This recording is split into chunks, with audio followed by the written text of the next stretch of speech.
Dernière partie du chapitre 13 sur les lentilles, le paragraphe 6, l'œil.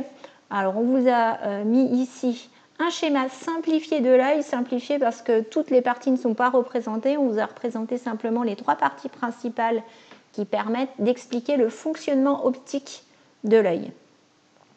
Donc première chose, on a l'iris et la pupille. L'iris, c'est la partie colorée dans votre œil, en bleu ou en marron par exemple. Et la pupille, c'est le point noir au centre de votre œil. En fait, la pupille, c'est une ouverture dans l'iris. Ensuite, on a le cristallin. Et puis, au fond de l'œil, la rétine. Alors, si on veut utiliser du matériel optique pour représenter l'œil et son fonctionnement, à la place de l'iris et de la pupille, on va utiliser un diaphragme. Le diaphragme, ça va être là aussi une ouverture réglable, comme ce qu'on avait vu dans l'animation sur l'œil. Donc une ouverture réglable qui permet de régler la quantité de lumière qui va entrer dans l'œil.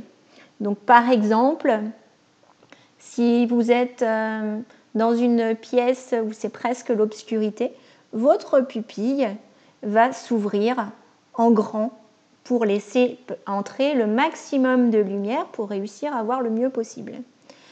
En revanche, si vous êtes dans un endroit très lumineux, votre pupille va avoir tendance à se rétracter, à être beaucoup plus petite et ça va permettre de laisser entrer le moins de lumière possible parce que si vous laissez entrer trop de lumière, cela pourra avoir des conséquences graves sur votre œil, par exemple brûler votre rétine.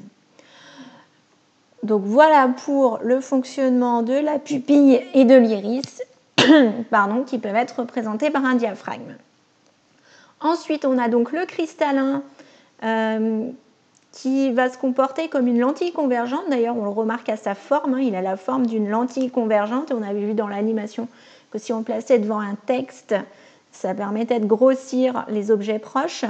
Et donc le cristallin, comme les lentilles convergentes, vont faire converger les rayons de lumière pour qu'une image puisse se former sur l'écran ou sur la rétine qui est au fond de l'œil.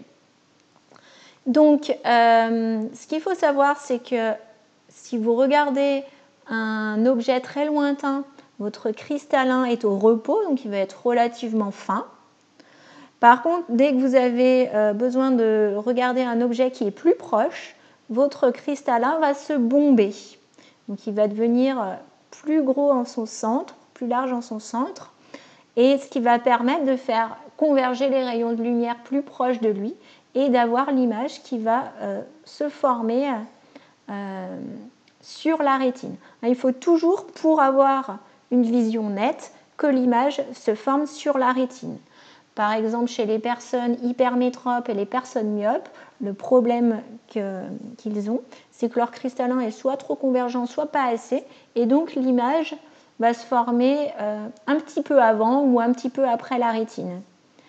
Alors que si on n'a pas de problème de vue, le cristallin se comporte correctement et va faire en sorte donc que l'image se forme parfaitement sur la rétine pour qu'elle soit nette.